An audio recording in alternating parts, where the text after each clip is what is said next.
यहां एक जाना पहचाना घटना है, वो भी एक दुख की घटना यहां वर्णन की गई है. அறிந்திருக்கிற ஒரு சம்பவம், நன்றாய் அறிந்திருக்கிற ஒரு சம்பவம், அதுவும் மிகவும் ஒரு துக்கமான சம்பவம் இந்த இடத்துல வர்ணிக்கப்பட்டிருக்கிறது. एक भयंकर घटना जहां लाजर की मृत्यु होती है, लोग रो पड़ते हैं. उस प्रकार की वातावरण में मैं यीशु को आपके सामने पेश करने के लिए चाहता हूं. ஒரு பயங்கரமான சூழல், எல்லாரும் அழுது புலம்புகிற ஒரு காரியம். அங்கே நான் இயேசுவை உங்கள் மத்தியில் வெளிக்கொண்டு வர விரும்புகிறேன். मुझे मालूम नहीं है आप और हम जब अब रोने के एक घर में जाते हैं जहां पूरे लोग रो जाते हैं, यीशु तो शारीरिक तौर से नहीं है यहां इस संसार में, तो वहां आप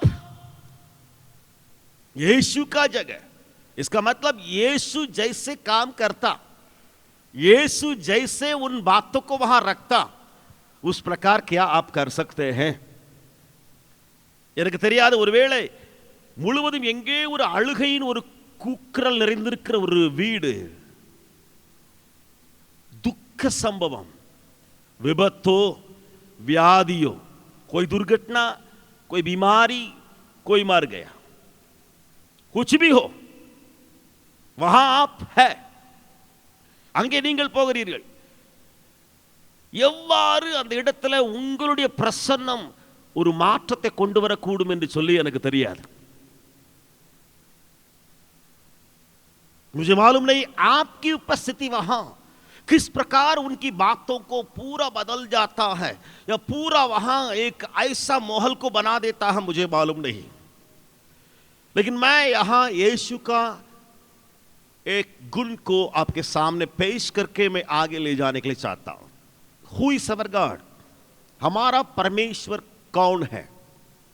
अगर आप पेपर रखे हैं, कलम लेके आए हैं, आप लिख सकते हैं. हमारे लिए व्याकुल होने वाला परमेश्वर हमारे पास है. உங்களுக்காக எனக்காக கலங்குகிற ஒரு ஆண்டவர் நம்ம மத்தியிலே உண்டு. प्रियो, मैं इस घटना में यीशु को इस प्रकार पेश करने के लिए चाहता हूं. बाद में बहुत बड़ा कार्य हुआ, वो तो बाद में, பின்னால போய் ஒரு பயங்கரமான மகிமை உண்டாயிற்று, அது வேற விஷயம். ஆனா அதற்கு முன்பு என் ஆண்டவர் யார்? என் ஆண்டவர் யார்? எனக்காக கலங்குகிற ஆண்டவர், உங்களுக்காக கலங்குகிற ஆண்டவர். बाद में होके बहुत बड़ा अद्भुत काम हुआ, बहुत बड़ी महिमा हुई. मैं उसको अभी रखने के लिए नहीं चाहता हूं क्योंकि इस घटना से सबको अवगत है. लेकिन उसके पहले शुरू में ही मेरे अंदर मेरे यीशु के अंदर के एक बात को मैं देखता, वो क्या है? स्थिति को देखे, लोगों को देखे, मुझको देखे, एक व्यक्ति को देखे, दो व्यक्ति को देख करके, उनके अंदर की बातों को देख करके मेरा परमेश्वर व्याकुल होने वाला है. आपको मालूम है, जब मनुष्य व्याकुल होता, परमेश्वर व्याकुल होता, कितना बड़ा अंतर होता है, उसको मैं दिखाऊंगा. ஒரு மனிதன் அழுகிறான், தேவன் அழுகிறார். दूसरा ढंग से मैं कहने के लिए चाहता हूं, मनिदन अழுகிறான், दूसरा ढंग से मैं कहने के लिए चाहता हूं, मनुष्य रो रहा है, स्त्री रो रही है, वहां परमेश्वर रो रहा है. कितना बड़ा अंतर को ये दिखा दिया इस पूरे अध्याय में, आपको मालूम है? एक स्त्री का रोना पूरे यहूदियों को रुला दिया. और एक स्त्री मरियम वो रोई, ஒரு ஸ்திரீயின் அழுகை முழு யூதர்களை கண்களிலும் கண்ணீரை கொண்டு வந்துச்சு. ஒரு ஸ்திரீயின் அழுகை. मैं भी कई मृत्यु के घर में गया हूं நானும் अनेक மரண வீட்டுகளுக்கு போயிருக்கிறேன் அவங்க அழுறதை பார்த்து என் கண்ணில் கண்ணீர் வந்துடும் ये मेरी कहानी नहीं है आपकी कहानी भी है आप कोई मृत्यु के घर में गए हैं कोई रो रहा है एकदम रो रहा वहां रखा हुआ है मृत्यु का एक मृतक शरीर रखा हुआ है डेड बॉडी सब लोग रो रहे हैं अगर मेरी स्थिति क्या होगी मैं भी रो पड़ जाता आप बड़े ताकतवान हो सकते हैं शरीर में लेकिन वहां अगर सचमुच आप रहेंगे आप भी एक स्त्री की रोना यहूदियों को रोने के कर देता है और उनको देख करके यीशु भी रो गए लेकिन यीशु का रोना वहां पर हिम्मत या वायदा या विश्वास को उनके अंदर ले आया और उसके द्वारा एक बहुत बड़ा अद्भुत काम को वहां पहुंचाया When God cries, there will be miracles. When God cries, उन वचनों को आपके सामने मैं पहले पेश कर देता हूं ஆண்டவர் அழும்போது ஒரு பெரிய அற்புதத்தையும் பெரிய வாக்குத்தத்தத்தையும் நமக்காக கொண்டு வருகிறது यूहन्ना रचित सुसमाचार 11 अध्याय 33 वचन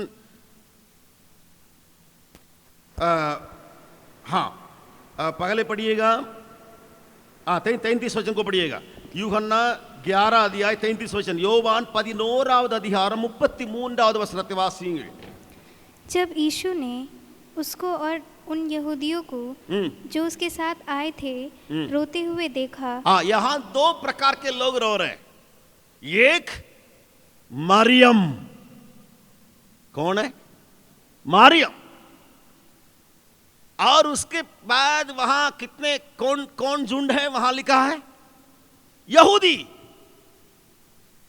लोग आए हुए हैं सारे लोग वहां रो रहे हैं फिर से पढ़ेंगे முதலாவது மரியாள் அழுகிறாள் அதற்கு பின்பு அங்கு ஒரு பெரிய கூட்டம் யூதர்கள் கூட்டம் அழுது கொண்டிருக்கிறது पढ़ेंगे उस वचन को फिर से पढ़ेंगे जब यीशु ने उसको यानी मरियम को और उन यहूदियों को जो उसके साथ आए थे रोते हुए देखा when God sees such situation what happens जब परमेश्वर ऐसी परिस्थिति को देखता क्या होता है उसके बाद उसका गुण प्रकट होता then we see the character of God revealed அதற்கு பின்பு இந்த ஆண்டவருக்குள்ள இருக்கிற ஒரு குணம் வெளிவருகிறது वो क्या गुण है आपके लिए मेरे लिए आत्मा में व्याकुल होने वाला परमेश्वर को आराधना करने के लिए हम आए हैं ताली बजाकर परमेश्वर को धन्यवाद है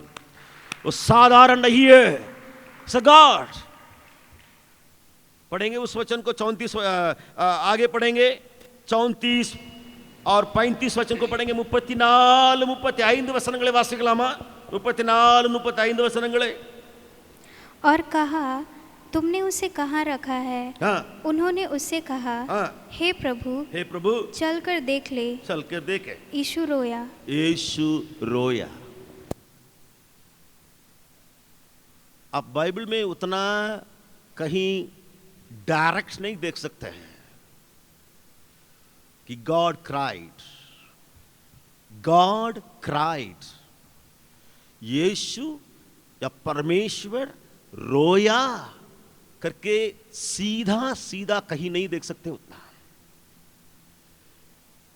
लेकिन मैं आपके सामने पेश करने के लिए चाहता हूं आपके पास एक सुंदर परमेश्वर है जो आपके चलते रो भी सकता है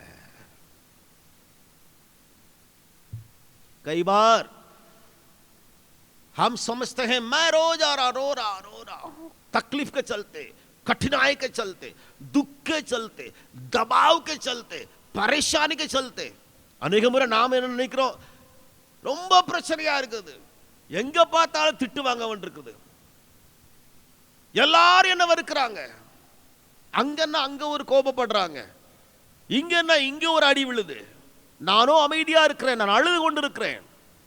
அது மாத்திரம் அங்கே முடியவில்லை.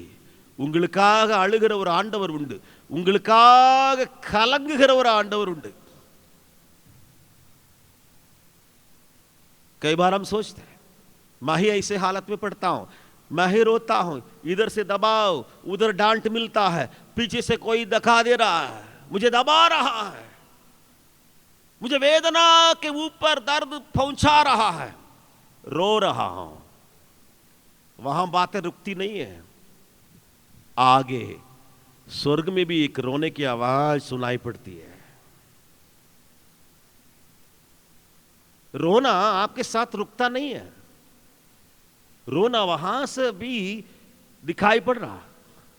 किस लिए, किसके लिए? आपके लिए. அழுகை இங்கே மாத்திரம் நிக்கல. நீங்க நினைக்கிறீங்க நான் தனியா இருக்கிறேன், அழுதுகிட்டு இருக்கிறேன், யாரும் இல்லையோ என்று சொல்லி. இல்லை, அங்கேயும் ஒருவர் உண்டு, அவரும் வியாகுலப்பட்டு கொண்டிருக்கிறார், கலங்கி கொண்டிருக்கிறார், அவரும் அழுது கொண்டிருக்கிறார். पिछली बार जब मैं आराधना चला रहा था तब मैं दिखा रहा था कि हाजिरा और उसके बेटा, फिर मैं दिखा रहा था पत्रस. நான் கடந்த முறை ஆராதனை நடத்தும் நான் சொல்லிக் கொண்டிருந்தேங்க, ஆகாரும் அவனுடைய குமாரனும் அழுது, அதோடு கூட பேதுரு அழுதான் என்று சொல்லி வேறு விதமாக நான் எடுத்துக்கொண்டிருந்தேன் மற்றொரு அர்த்தத்தில். ஆனால் இங்கே நான் ஆண்டவரையே அழுகிறவராக நான் காண்பிக்கிறேன். लेकिन यहाँ मैं परमेश्वर को दिखाता हूँ कि वो आपके लिए रोने वाला. मेरा प्रभु जब रोता या व्याकुल होता, तब मैं दो बात को आपके सामने रखे मैं अंत करने के लिए चाहता हूं. என் ஆண்டவர் வியாகுலப்படும் பொழுதோ, கலங்கும் போதோ, அழும் போதோ, அவருடைய வாயிலிருந்து புறப்படுகிறது உங்களுக்காக எனக்காக வைக்கப்பட்டிருக்கிற வாக்குத்தத்த வசனங்கள். जब मेरा परमेश्वर रोता है, जब मेरा परमेश्वर व्याकुल होता है आत्मा में, तब उसके मुख से आपके लिए, मेरे लिए वायदा से भरे वचन निकलते हैं. कान खोल के सुन लीजिए, कान खोल के सुन लीजिए. जब आप रो के लेटते हैं, हाँ, आवाज भी नहीं, रो के लेट जा रहे हैं, तो कान तेज रखिए. किसको तेज रखें? कान को तेज रखें. ऊपर से एक आवाज,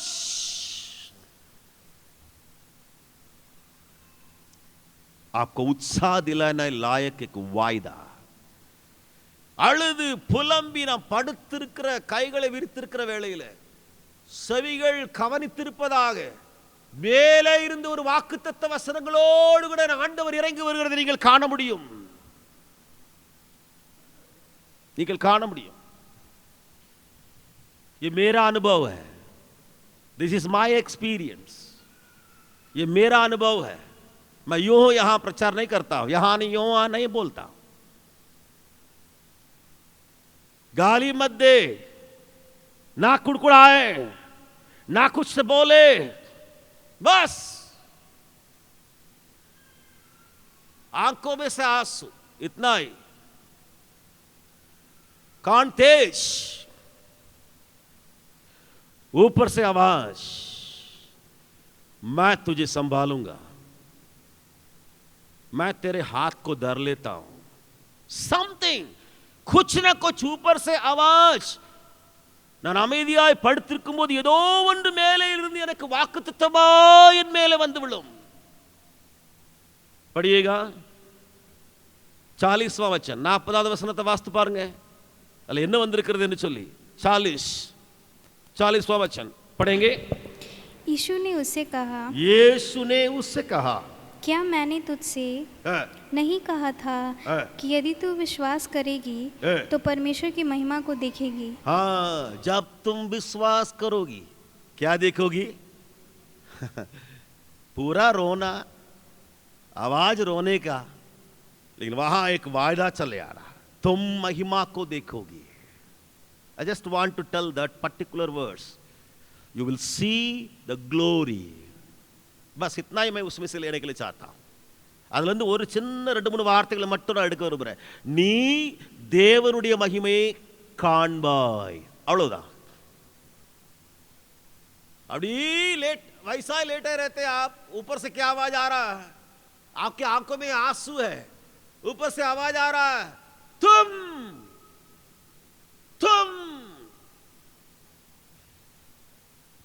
महिमा को देखोगे, देखोगी. Then comes the miracle. उसके बाद अद्भुत काम. किस परमेश्वर की आप आराधना करने के लिए आए हैं? जो व्याकुल होता, जो रोता, उसके बाद वायदाओं को आपके लिए देता, फिर अद्भुत काम में बदल देता.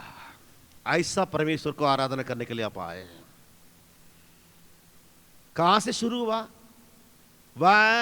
From where it started? It started from the tears, the cry. कहां से बातें शुरू हुई? कहां से शुरू हुई? रोना, आंसू, वहां से शुरू हुई. कहां से सारी बातें शुरू हुई? महिमा है तो है, लेकिन कहां से शुरू हुई? लोगों की रोना से शुरू हुई. It's not the cry of Jesus, वहां से स्टार्ट नहीं हुआ. लोगों की क्राई, लोगों की रोना से शुरू हुआ.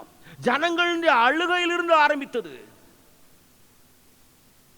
धीरे धीरे यीशु व्याकुल, फिर यीशु रोया, फिर यीशु वायदा दे रहा, फिर यीशु वहां महिमा के लिए उनके लिए द्वार खोला. Do you want to see his glory?